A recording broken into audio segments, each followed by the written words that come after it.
펜션 11층에서 연사체가 발견됐다고 오시마 테루에 올라와 있던데 혹시 이 방인가요? 네? 그런 얘기는 못 들었는데. 그렇죠? 월세 공고에도 딱히 심리적 하자 공고는 없었던 것 같은데 아, 잠시만요. 한번 관리회사에 문의해 볼게요.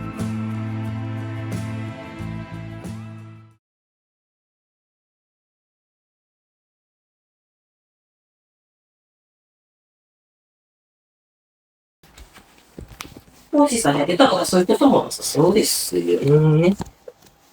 うん。ああ、そうでした。かしこまりました。ありがとうございます。はい。お願いいたします。失礼いたします。なんか、大島テルだと、なんか、変死って聞いたんですよ、らしいですね。はい。で、一応、変死っていう事実はないですと。あここの、所有者様が、亡くなったそうなんですね、ここの部屋で。ただ、まあ、病死という形で、亡くなってすぐ、なんですか、そう、液状化とかしないも全然すぐ見つかってると。でその後、その娘さんがしばらくここに住んでたっていう事実はあって、なので、変死っていうのが、その他のお部屋のことを言ってるのか、ここのお部屋のことを事実が曲がって、そういう書き方になっちゃってるのかがわからない。けれども、オーナーさんが亡くなってはいる。そうなんですね。変死ではないです。いうことなんですけど、どうでしょうか。そうです。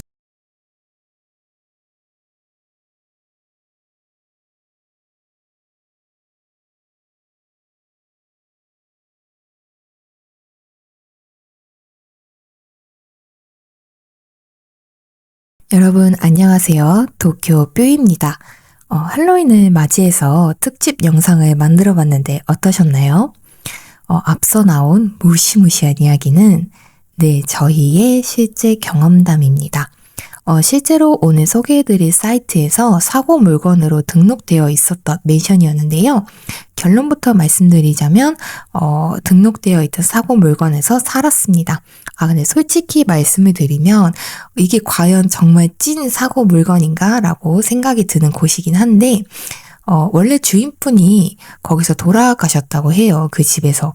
몇 년 전에 돌아가시고 그 뒤에 따님이 해당 집에서 몇 년간 거주를 하셨던 곳이라고 합니다. 그래서 아마 오늘 소개해드릴 사이트에 올라와 있었던 것 같은데 저희는 다 사정을 듣고 과감하게 그냥 살자라고 결정을 하고 월세 계약을 했었습니다. 조금 걱정 아닌 걱정도 초반에 했었는데요. 결과적으로는 아무 일도 없었고 좋은 일만 잔뜩 만들고 지금 집으로 이사를 오게 되었습니다. 자, 하지만 여러분, 특히 사회초년생분들 혹은 일본에 오신 지 얼마 안 된 유학생분들, 지금 보고 계신 월세방이 혹은 구매하고자 하는 맨션이 주변 시세보다 유독 싸다면 과연 좋은 걸까요? 혹시 벽지 안쪽에 숨겨진 찝찝한 비밀이 있는 건 아닐까요?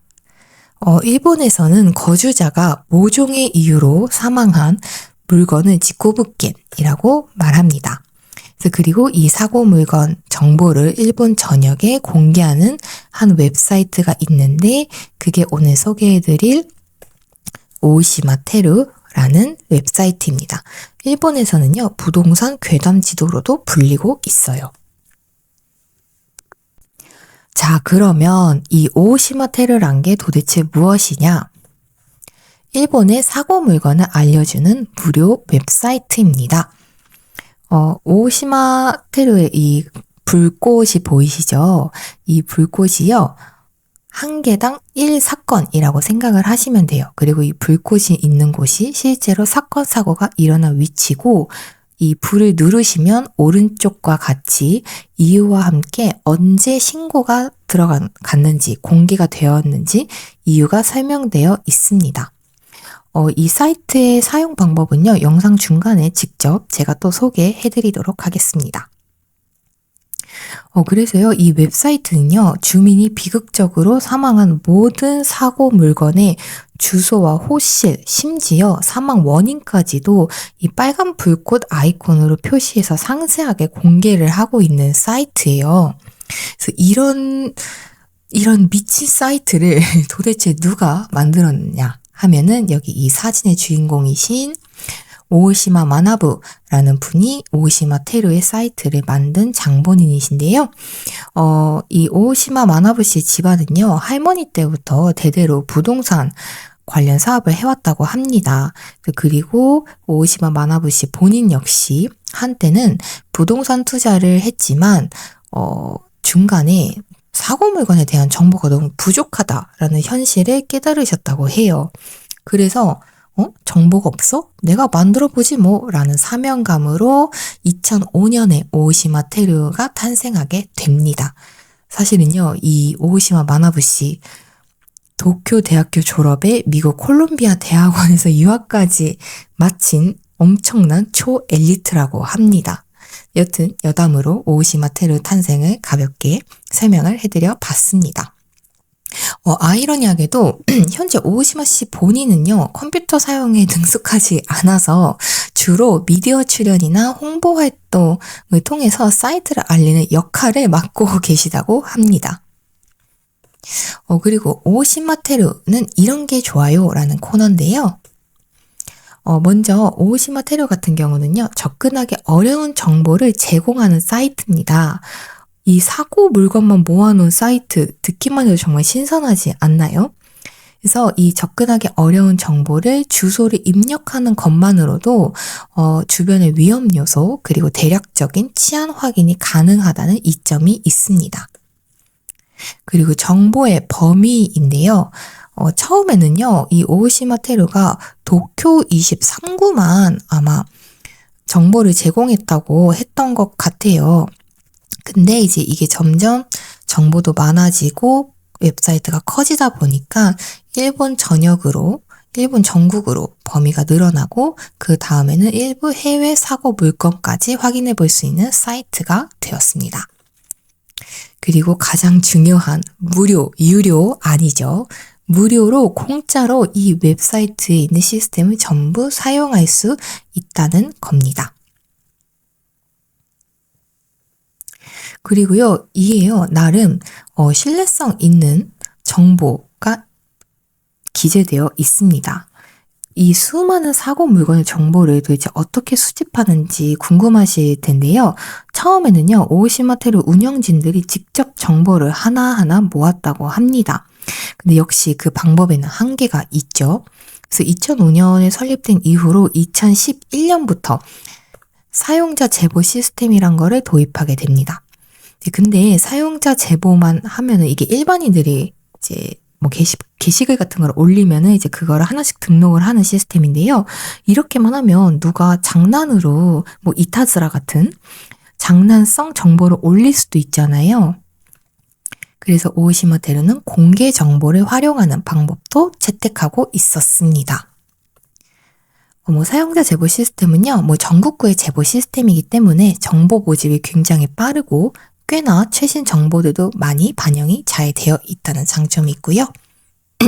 그리고 공개 정보 활용을 함으로써 언론 보도, 소방 기록 또는 재판 기록까지 공개된 공식 자료들을 교차 검증을 해서 올린다고 합니다. 그래서 정보의 신뢰도도 올라가는 것이고요. 그런데 여러분, 이런 정보 공개 때문에 야, 내 집 내려갔어 라던가 영업방해야 라고 생각하시는 분들이 때로는 사생활 침해나 영업방해로 소송과 협박을 하기도 한다고 합니다. 오오시마 테루 운영진에게. 근데 오오시마 테루 측은요, 어디 인터뷰에서 본 건데요. 거주자의 안전의 권리를 최우선으로 여기면서 그 사명감으로 계속 활동을 하겠다라고 말씀을 하셨다고 해요. 정말 대단하죠. 저 같으면 너무 무서워서 바로 사이트 닫을 것 같은데 정말 굉장한 사명감인 것 같습니다. 그래서 지금 이제 사이트의 실제 사용 방법을 여기서 소개를 해드릴까 합니다. 네, 여러분, 이게 오오시마 테루에 딱 들어가면 처음에 나오는 화면입니다. 아까 전에 설명드렸다시피 원래는 도쿄에서만 한정되게 정보를 제공하던 게 일본 전역으로 퍼졌고, 그리고 이렇게 해외 물건까지도 리스트업이 되어 있는 게 오시마 테루라는 웹사이트입니다. 저희가 오늘 잠깐 둘러볼 곳은요. 여기 역시 일본의 와 벌써부터 불바다네요. 도쿄 부분으로 조금 사례를 소개해 드릴까 하는데요. 먼저 사용법은 굉장히 간단하고 단순합니다. 여기 가운데 하얀색 박스가 있죠. 여기에 이제 원하시는 주소라던가 멘션명을 여기다가 기재를 해주시면 됩니다. 그래서 일본 하면은 이제 유명한 관광지기도 하면서 치안이 나쁘다라는 거에 대표적인 이미지가 있는 카부키초를 한번 찾아가 볼까요? 그래서 이 하얀 색깔 주소 안에요. 카부키초라고 적어 놓겠습니다. 그래서 엔터를 누르면 구글 지도랑 똑같아요. 카부키초까지 데려다 줍니다. 벌써부터 불이 없는 곳이 없을 정도로 꽤나 불바다네요. 역시. 그래서 아까 설명해 드렸듯이 이 불 하나가 사건 하나를 뜻하는 건데요. 아무거나 한번 눌러볼까요? 이게 불꽃을 누르면요. 이렇게 몇 년도에 이런 사건이 있었습니다. 라고 기재가 되어 있습니다. 그리고 여기 사건 같은 경우에는요. 해세 22년 3월 16일에 이제 주차장에서 발견이 되었다라고 기재가 되어 있는데요. 여기 밑에 내려보시면요. 코멘트라고 따로 있어요. 코멘트에 더 상세가 되어 있네요. 와, 이거는 조금 무섭네요. 9년 전? 본적이라던가 주소, 이름, 생년월일이 불분명하신 분이라고 해요. 그래서 163cm의 신장을 가지신 60세의 남성분의 유골을 어디에 안치시키고 있으니까 혹시 코코로 아타리가 있으신 분은 신주쿠의 공무원에게 말해주세요라는 글이네요. 와, 조금 무섭네요. 이거를 다 읽고 싶은데요. 혹시 유튜브한테 뭔가 걸릴까봐 다 읽지는 못하겠네요. 실제로 공무원 분들도 이런 데다가 뭐 코멘트를 달거나 그러시나 봐요. 신기하다. 그리고 다른 불을 하나 보면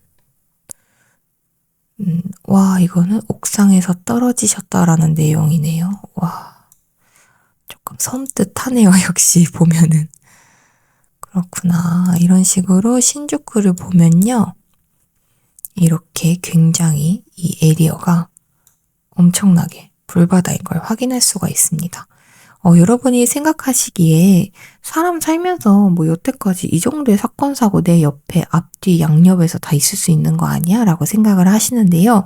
이게 얼마나 많은 수인지 체감을 조금 시켜드리자면 그냥 일본의 지극히 평범한 그냥 동네 오타쿠라는 구가 있거든요. 거기에 유키가야 오츠카라는 베드타운이 있습니다.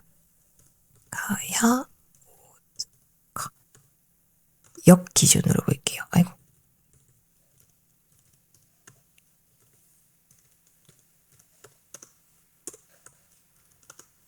역 기준으로 볼게요. 신주쿠는 지금 이만큼의 불꽃이 있죠. 그래서 일본의 평범한 그냥 관광지도 뭣도 아닌 베드타운은 어느 정도의 불꽃을 가지고 있을까? 와, 보세요, 여러분. 벌써 아무것도 없죠? 이 차이입니다, 여러분. 이 차이예요. 뒤로 더 갖고 가도요. 신주쿠만큼은 아니에요. 이렇게 보시고 다시 카부키초로 돌아가면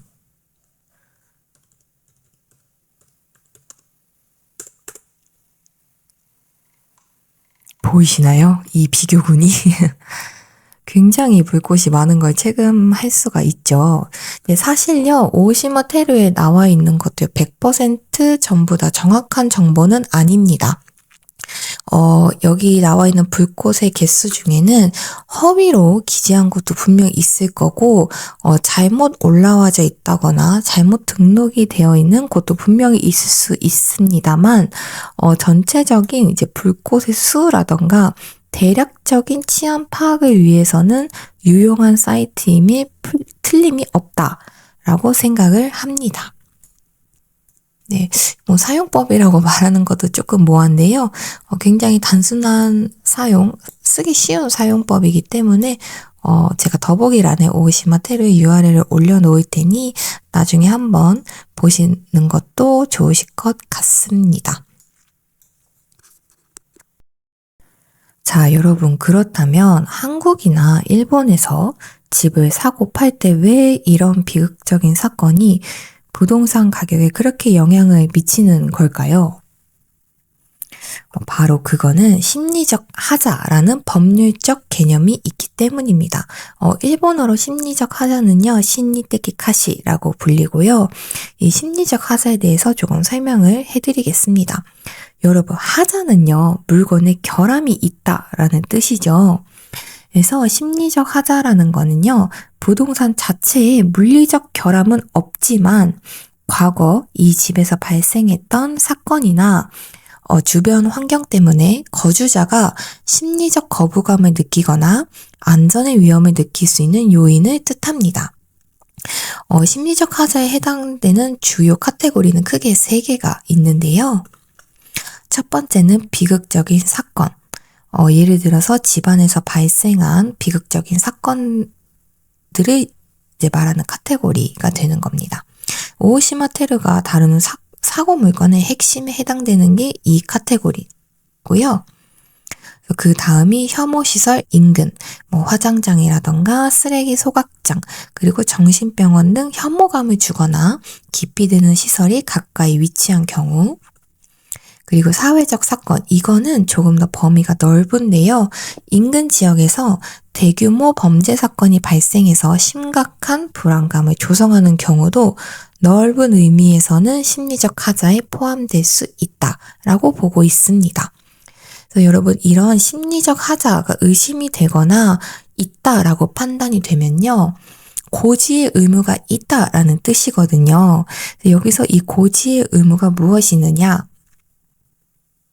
공인중개사가, 그러니까 부동산 회사 사람이 매도인 또는 임차인에게 반드시 설명해야 하는 의무입니다. 근데 이 고지 의무란 것도요, 굉장히 애매한 게, 여기 아래쪽에 적어놨듯이 고지 의무가 사라지는 경우가 있습니다. 사망사고라던가 그런 사고가 발생을 했더라도 일정 기간이 경과하거나 해당 부동산이 크게 리모델링 또는 재건축되어서 사고 물건의 특성이 희석되었다고 판단이 되면 고지 의무가 사라질 수도 있습니다, 여러분. 여기서 말하는 이 일정 기간이 굉장히 애매한데요. 일본에서도 아직 명확한 법적 기준이 없다고 합니다. 그래서 여러분, 이게 정말 중요한 건데요. 만약에 내가 오시마를 테루를 봐서 뭔가 내가 사고자 하는 물건, 살고자 하는 물건에 이런 불꽃이 떠 있다, 아니면 그 주변에 뭔가가 있다, 의심스럽다, 찝찝하다 싶으면요, 조금이라도 그렇다면 바로 부동산 중개인에게 물어보시는 거를 추천을 드리겠습니다. 아니, 반드시 물어보세요. 왜냐면요, 이게요, 1년, 2년 안에 이런 심리적 하자가 있는 사건이 일어났으면 부동산 사이트에도 기재가 되어 있습니다. 실제로 스모라던가 아토홈이라던가 이제 그런 곳에도 기재가 되어 있는데요. 이런 식으로 고지의 의무가 사라지는 경우, 예를 들어서 전에 사건은 예를 들어서 5년, 6년 전에 일어나고 그 사이에 2년 동안 다른 사람이 살고 나가면요. 예를 들어서예요. 부동산 중개인은요, 고지의 의무가 사라질 수도 있습니다. 그래서 이게 애매한 게 물어봐짐을 당하지 않으면, 그러니까 질문을 받지 않으면 내가 굳이 사실은요, 여기에서 이런 사건이 일어났습니다 라고 말을 안 해도 되는 거죠. 그러니까 이게 굉장히 애매한 겁니다. 그러니까 여러분, 꼭 이런 의심이 되거나 조금 찝찝하다 싶으면 그냥 무조건 그 자리에서 물어보세요. 그리고 그 물어본 거는요, 반드시 서면이나 아니면 저희가 영상 초반에도 소개드렸듯이 녹음본으로 남겨 놓으시는 걸 추천을 드리겠습니다. 그래서 심리적 하자가 있는데 정말 나쁜 공인중개사가 이걸 숨겼다면 어떤 식으로 우리가 청구를 할 수 있냐인데요. 손해배상 청구를 기본적으로 할 수 있다고 합니다. 그래서 하자를 알리지 않아서 발생한 재산적 피해, 그러니까 예상하지 못한 집값 하락 같은 거죠. 에 대한 손해배상을 청구할 수 있고요. 이 손해배상을 청구할 수 있다는 건요, 부동산 가치가 떨어지는 정도, 즉 시세 차익만큼의 손해를 배상받을 수 있다는 의미입니다. 자, 여러분, 제 영상은 여기서 마무리를 해보도록 할 텐데요. 이번 영상 어떠셨나요? 저거 할로윈 특집으로 조금 으스스한 분위기를 내면서 영상을 만들어 봤습니다. 근데 내용은 정말 저는 중요하다고 생각을 해요. 심리적 하자는요, 단순히 찝찝한 느낌을 넘어서 내 부동산의 재산적 가치랑 직결되는 중요한 문제거든요. 특히 요즘 같은 고물가 그리고 정말 비싼 집값 시대에 저렴한 가격에 혹하기 전에 반드시 해당 지역의 과거 히스토리와 주변 환경을 꼼꼼하게 확인하시는 습관이 중요하다고 저는 생각을 합니다. 집을 구할 때 반드시 공인중개사에게 심리적 하자 여부를 그냥이라도 한번 명확하게 물어보세요. 그리고 혹시 무언가 있다면 서면으로 확인을 받는 것이 여러분의 소중한 재산을 지키는 첫걸음이 될 거라고 저는 생각을 합니다. 할로윈 특집 영상은요, 여기까지 마치도록 하겠고요. 혹시 질문이나 더 궁금하신 점 있으시면 언제나 그랬듯 댓글 남겨주시면 감사하겠습니다. 그리고 다음 영상에 대해서 혹시 이런 거 만들어주세요. 꼭 부동산이 아니어도 돼요, 여러분. 여러분, 제가 굉장히 부동산 영상만 올려서 아마 부동산 전문가인가 싶으시기도 한데요. 전혀 그런 거 아니고요. 저희는 단지 일본에 대한 실생활에 대한 백서 같은 영상을 만들고 싶거든요, 사실. 그래서 영주권 신청하러 가는 방법, 예를 들어서요. 라던가, 병원에 가고 싶은데 어떻게 가면 좋은가요? 라던가, 이런 정말 일본에서 거주하시는 한국인 분들이 일본 실생활에 도움이 될 만한 영상을 많이 만들고 싶기 때문에 꼭 부동산 아니어도 여러분들이 생활하시면서 궁금했던 점, 어려움을 겪고 계신 점 말씀해 주시면 저도 같이 공부하면서 알려드리도록 하겠습니다. 오늘 영상은 여기서 진짜 마무리하고요. 다음 영상에서 뵙도록 하겠습니다. 감사합니다. 안녕히 계세요.